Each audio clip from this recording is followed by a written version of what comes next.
Praise the Lord, जय मसीह की। हम चौथे भाग में हैं और ये स्वर्गदूतों के अध्ययन में हम देख रहे हैं। प्रकाशित वाक्य से हमने चालू किया था और फिर लूका में, अब दानियल में हम देखेंगे कि ये जो स्वर्गदूतों की मिनिस्ट्री क्या है, आज हम उसको भी देखेंगे। प्रकाशित वाक्य में हम एक संदेश वाहक के रूप में देख रहे थे और दंड देने वाले रूप में देख रहे थे। लूका में हमने देखा कि कैसे संदेश वाहक के रूप में स्तुति करने वाले, यहाँ पर हम दानियल की किताब में युद्ध करने वाले के रूप में देखते हैं। देखिए, जो प्रेत आत्माएं हमारे चारों तरफ पाई जाती हैं, ये प्रेत आत्माएं भी एक स्वर्गदूत थे और बाइबल के अंदर आप पढ़ेंगे तो ये अरबों खरबों की संख्या में है। मतलब आप इसका अंदाज भी नहीं लगा सकते, अरबों खरबों। अगर आप सुन रहे हैं तो आपके घर के अंदर, आपके शरीर के अंदर, आपके आसपास भी हजारों लाखों ये प्रेत आत्माएं होंगी। बीमारी वाली आत्मा, झगड़े वाली, हत्या कराने वाली, बुरे विचारों वाली प्रेत आत्माएं, मृत्यु की आत्माएं, नरक की आत्माएं। नरक में भी करोड़ों प्रेत आत्माएं हैं जो मनुष्य को दुख देने के लिए रखी गई हैं, क्योंकि अभी वो नरक में डाली नहीं गई हैं। अंतरिक्ष में, हवा में जो है, लूसीफर ने अपना सिंहासन लगा के रखा है। पृथ्वी में है और पृथ्वी के नीचे 3 जगहों में पाई जाती है। इनके 4 कैटेगरी इन प्रेत आत्माओं की। लेकिन ये स्वर्गदूत थे, प्रधान स्वर्गदूत, अधिकारी स्वर्गदूत। संसार में जो पॉलिटिकल लीडर्स हैं, बड़े बड़े अधिकारी, इनके दिमाग को कंट्रोल करने वाली प्रेत आत्माएं। और अंतरिक्ष में 6000 की एक आर्मी होती है। एक प्रेत आत्मा कमांडिंग जो उनका होता है, 6000 सेना होती है। तो उसी तरह से दूसरे तरफ में मिकाएल और जिब्राइल के भी अंडर में लाखों करोड़ों अरबों स्वर्गदूत हैं। मिकाएल के अंडर में है, जिब्राइल के भी साथ हैं, और भी करूबीम हैं। तो यहां पर आप देखेंगे दानियल की किताब में, हम इसका बहुत सुंदर रीति से अध्ययन करने वाले हैं। आने दिनों में हम इस बात को पाएंगे कि एक युद्ध होता है।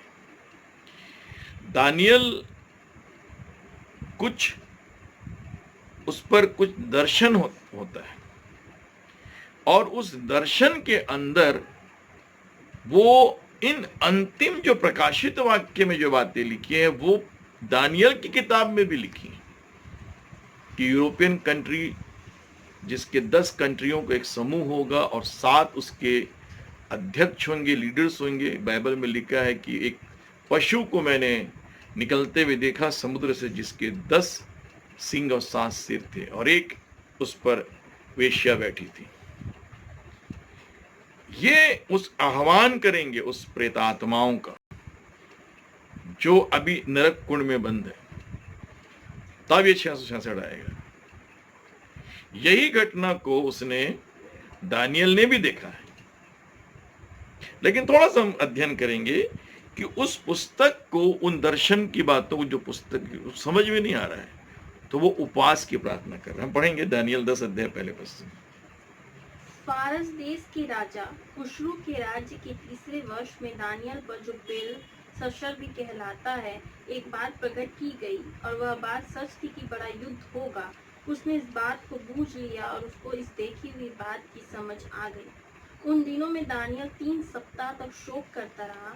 उन 3 सप्ताहों के पूरे होने तक मैंने ना तो स्वादिष्ट भोजन किया और न मांस व दाखमधु अपने मुंह में रखा और न अपनी देह में कुछ भी तेल लगाया। फिर पहले महीने के 24वें दिन को, जब मैं हिदकेल नाम नदी के तीर पर था, तब मैंने आंखें उठाकर देखा कि सन का वस्त्र पहने हुए और उफाज देश के कुंदन से कमर बांधे हुए एक पुरुष खड़ा है। उसका शरीर फिरोजा के समान, उसका मुख बिजली की नाई, उसकी आंखें जलते हुए दीपक की सी, उसकी बाहें और पांव चमकाए हुए पीतल की से, और उसके वचनों का शब्द भीड़ों के शब्द का सा था। उसकी केवल मुझ दानियल ही ने देखा और मेरे संगी मनुष्यों को उसका कुछ भी दर्शन न हुआ, परंतु वे बहुत ही थरथराने लगे और छिपने के लिए भाग गए। तब मैं अकेला रहकर यह अद्भुत दर्शन देखता रहा। इससे मेरा बल जाता रहा, मैं भयातुर हो गया और मुझ में कुछ भी बल न रहा। तो अभी मैंने उस पुरुष के वचनों का शब्द सुना, और जब वो मुझे सुन पड़ा तब मैं मुंह के बल गिरा और गहरी नींद में भूमि पर औंधे मुंह पड़ा रहा। फिर किसी ने अपने हाथ से मेरी देह को छुआ और मुझे उठाकर घुटनों और हथेलियों के बल थरथराते हुए बैठा दिया। तब उसने मुझसे कहा, हे दानियल, हे अति प्रिय पुरुष, जो वचन मैं तुझसे कहता हूँ उसे समझ ले और सीधा खड़ा हो, क्योंकि मैं अभी तेरे पास भेजा गया हूँ। जब उसने मुझसे यह वचन कहा तब मैं खड़ा तो हो गया, परंतु थरथराता रहा। फिर उसने मुझसे कहा, हे दानियल, मत डर, क्योंकि पहले ही दिन को जब तूने समझने बूझने के लिए मन लगाया और अपने परमेश्वर के सामने अपने को दीन किया, उसी दिन तेरे वचन सुने गए और मैं तेरे वचनों के कारण आ गया हूँ। पारस के राज्य का प्रधान 21 दिन तक मेरा सामना किए रहा, परंतु मिकाएल, जो मुख्य प्रधानों में से है, वह मेरी सहायता के लिए आया। इसलिए मैं पारस के राजाओं के पास रहा। और अब मैं तुझे समझाने आया हूँ कि अंत के दिनों में तेरे लोगों की क्या दशा होगी, क्योंकि जो दर्शन तूने देखा है वह कुछ दिनों के बाद पूरा होगा। हाँ, यहाँ पर आप देखेंगे कि दानियल किताब को पढ़ेंगे तो जितने युद्ध अभी तक पृथ्वी में लड़े गए हैं, कहीं न कहीं उसमें से बहुत से युद्ध के बारे में बताया गया है। और साथ ही साथ जो मसीह विरोधी का 7 साल का महाक्लेश काल आने वाला है, जिसमें चर्च नहीं रहेगी, उसके बारे में भी बताया गया है। यहाँ पर आप ध्यान से देखेंगे तो उसने प्रभु यीशु का दर्शन पाया। उसके बाद अगर आप ध्यान से देखेंगे तो एक जो है स्वर्गदूत वहां पर आता है, और वो स्वर्गदूत उससे कहता है कि मुझे 21 दिन तक बंदी बनाया गया था। देखिए यहां अब ये कौन सा स्वर्गदूत है, हम इसके बारे में भी नहीं देखेंगे, लेकिन अब ये देख रहे हैं कि क्या कहता है। 13 पद में देखिए, पारस के राज्य का प्रधान फारस के राज्य का प्रधान 21 दिन तक मेरा सामना किए रहा। 21 दिन तक मेरा क्या किए रहा? सामना किए रहा। परंतु मिकाएल, जो मुख्य प्रधानों में से है, वह मेरी सहायता के लिए आया। हाँ, इसलिए मैं फारस के राजाओं के पास रहा। क्या मतलब इसका? इसका मतलब ये है कि जिस दिन दानियल को दानियल की पुस्तक के बारे में बताया गया, जो पुस्तक है दर्शन के रूप में प्रकट हुआ, युद्ध होगा यहाँ या ये घटनाएं घटने वाली हैं, तो उसने प्रार्थना किया कि प्रभु जो मैंने देखा, उसी दिन एक स्वर्गदूत निकल गया था समझाने के लिए। अब ये स्वर्गदूत जब आया, एक बड़ा अद्भुत बात है, क्यों ये स्वर्गदूतों के द्वारा मैसेज दिया जा रहा है। यह हमारे लिए बहुत ही अद्भुत बात है कि स्वर्गदूतों की एक सेवा है, जिसे आप नजरअंदाज करते हैं तो बहुत सी बातें हो सकती हैं कि आपके दिमाग से हट जाए। और वहां प्रभु का आत्मा है, फिर भी वो दानियल का मैसेज लेके आ रहा है। ये बोल रहा है कि मैं फारस राज्य का प्रधान के हाथ में रहा, राजाओं के पास रहा, और उसका लीडर्स जो है मेरा सामना किया रहा। इसका मतलब यह है, जैसे 235 के आसपास जो कंट्रियां हैं, तो हर कंट्री के ऊपर इब्लीस ने एक प्रधान प्रेतात्मा बैठा दी है।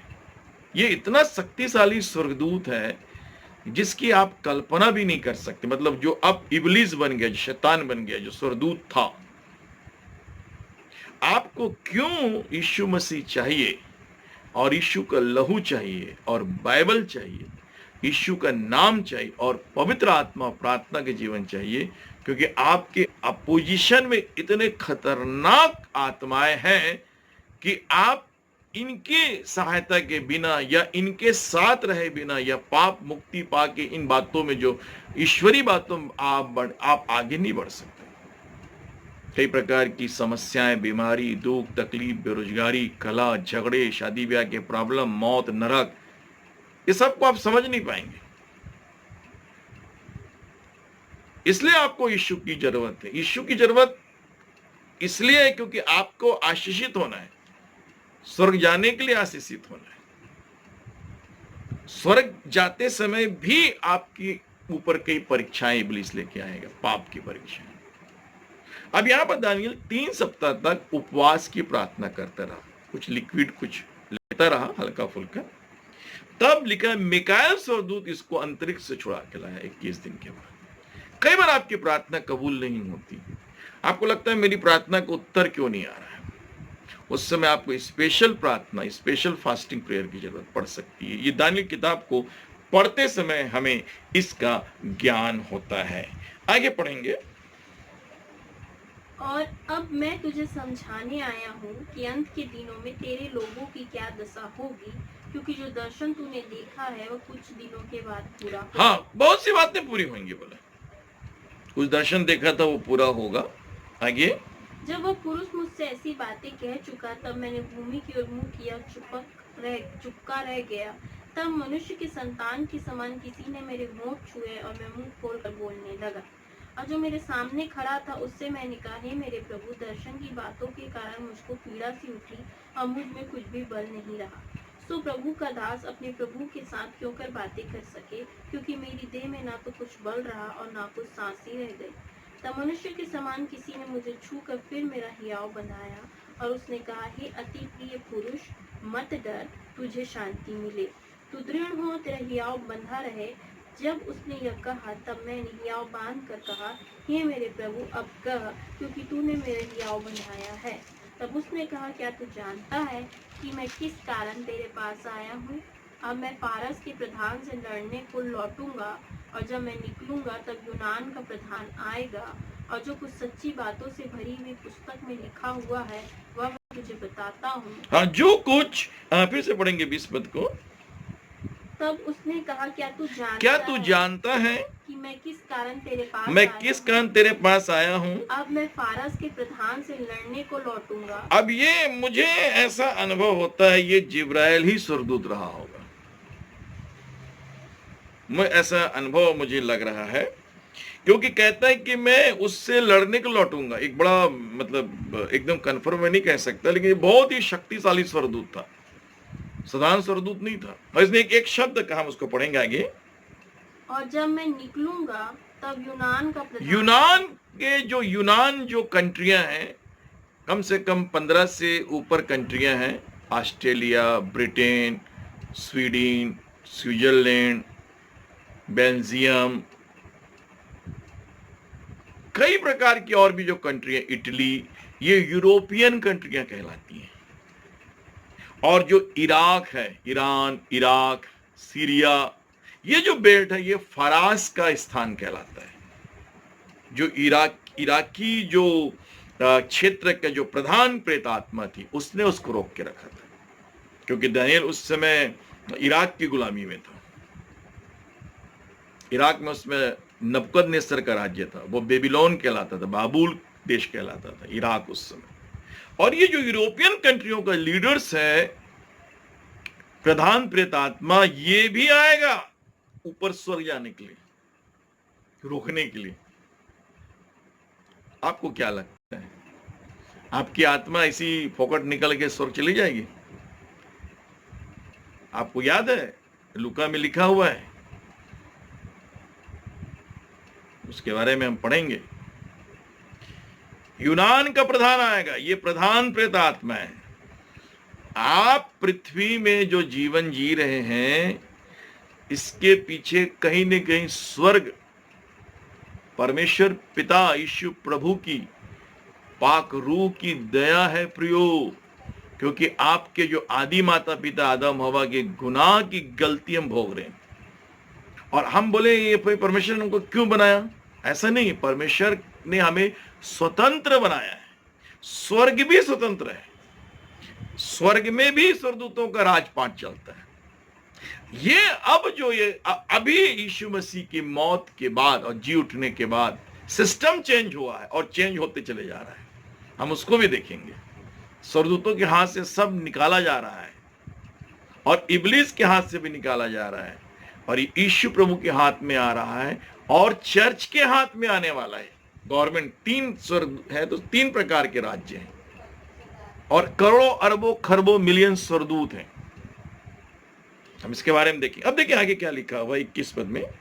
और जो कुछ सच्ची बातों से भरी हुई पुस्तक में लिखा हुआ है वह मैं तुझे बताता हूँ। उन प्रधानों के विरुद्ध तुम्हारे प्रधान मिकाएल को छोड़ मेरे संग स्थिर रहने वाला और कोई भी नहीं। जो कुछ सच्ची बातों से भरी हुई पुस्तक में लिखा हुआ है वह मैं तुझे क्या करता हूँ, बताता एक बात बोला कि स्वर्ग में एक पुस्तक है, उस पुस्तक का नाम सच्ची बातों से भरी पुस्तक है। स्वर्ग में किताबें लिखी जा रही हैं। अगर आप प्रकाशित वाक्य 20 अध्याय से पढ़ेंगे, 20 अध्याय में पढ़ेंगे तो लिखा है हर व्यक्ति, आपका नाम जो भी नाम है, आपके नाम से एक किताब लिखी जा रही है। कब पैदा होंगे, कब मरेंगे, क्या क्या पाप किए हैं, इस दिन झूठ बोला, चोरी किया, हत्या किया, व्यभिचार किया, और विश्वासी हैं तो भी लिखा जा रहा है कि हाँ भी ये व्यक्ति अभी प्रभु के संग चल रहा है। अगर आप विश्वासियों ने पाप का, वो भी लिखा जाता है। ये अलग बात है कि उसको मिटाया भी जाता है यीशु के लहू से। करोड़ों अरब एवरीडे एक बहुत भयानक काम हो रहा है हेवन के अंदर। और लिखा है कि तुम्हारे प्रधान, उन प्रधानों के विरुद्ध तुम्हारे प्रधान मिकाएल को छोड़ मेरे संग स्थिर रहने वाला और कोई भी नहीं। मैं ऐसा कह सकता हूं ये जिब्राइल था, ये ऐसा मेरा अंदाज है, क्योंकि जिब्राइल को सक्रिय होते हुए आप देखेंगे कि मिकाएल स्वर्गदूत है, बहुत ही पावरफुल स्वर्गदूत। मैंने कई बार इस स्वर्गदूतों को अपनी सभाओं में महसूस किया, स्पष्ट रीति से देखा भी है मैंने। प्रियो, जब हम यीशु मसीह के खून में और वचन और पवित्र आत्मा में बने रहते हैं तो ये स्वर्गदूतों की सहायता हमें मिलती है। मैं आपको इस विषय में लगातार लेके चलूंगा। अभी कुछ और एक संदेश इसमें चलते रहेगा। लूका इसी का दानियल 8 अध्याय में 15 पद में देखेंगे कि यहाँ पर वो दर्शन की बातों के बारे में बात कर रहा है। यह बात दर्शन में देखकर मैं दानियल इसके समझने का यत्न करने लगा। इतने में पुरुष का रूप धरे हुए कोई मेरे सम्मुख खड़ा हुआ देख पड़ा। तब मुझे उर्ल नदी के बीच से एक मनुष्य का शब्द सुन पड़ा जो पुकार कर कहता था, हे जिब्राइल, उस जन को उसकी देखी हुई बातें समझा दे। हाँ, यहाँ पर आप देखेंगे कि उसने संभवतः प्रभु का दर्शन पाया, पुराने नियम में यीशु प्रभु का, और आवाज आती है, हे जिब्राइल, उसे समझा दे जो कुछ दर्शन में देखा है। वो यहाँ पर आप इसको पढ़िएगा 8 अध्याय को पूरा। मैं आपको मुख्य मुख्य बातें जो हैं बताते चले जाऊंगा। आगे पढ़ेंगे। तब जहाँ मैं खड़ा था वह मेरे निकट आया और उसके आते ही मैं घबरा गया, मुंह के बल गिर पड़ा। तब उसने मुझसे कहा, हे मनुष्य की संतान, उन देखी हुई बातों को समझ ले, क्योंकि उनका अर्थ अंत ही के समय में फलेगा। जब वह मुझसे बातें कर रहा था तब मैं अपना मुंह भूमि की ओर किए हुए भारी नींद में पड़ा था, परंतु उसने मुझे छू कर सीधा खड़ा कर। यहाँ पर आप देखेंगे इसका अर्थ समझ ले, अर्थ को समझा रहा है। 19 पद में देखिए। तब उसने कहा, क्रोध भड़कने के अंत के दिनों में जो कुछ होगा वह मैं तुझे जताता हूँ, क्योंकि अंत के ठहराए हुए समय में वह सब पूरा हो जाएगा। हाँ, ये अंत की घटना जो प्रकाशित वाक्य में लिखी है, ये स्वर्गदूत इसको समझा रहा है। जिस रीति से आप इसको देखते हैं, 19 पद को हम पढ़ेंगे।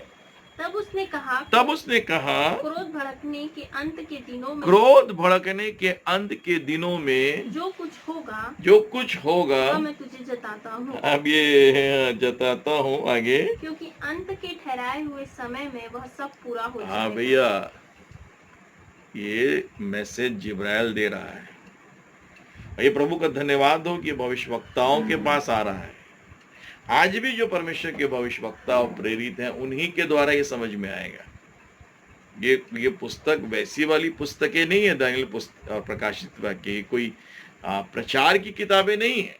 ये समझ की पुस्तक है कि जो घटना घटने वाली है हम उसको अच्छे से समझें और उसको पब्लिक के सामने अच्छे से रख सकें। ये वैसी वाली चीजें हैं।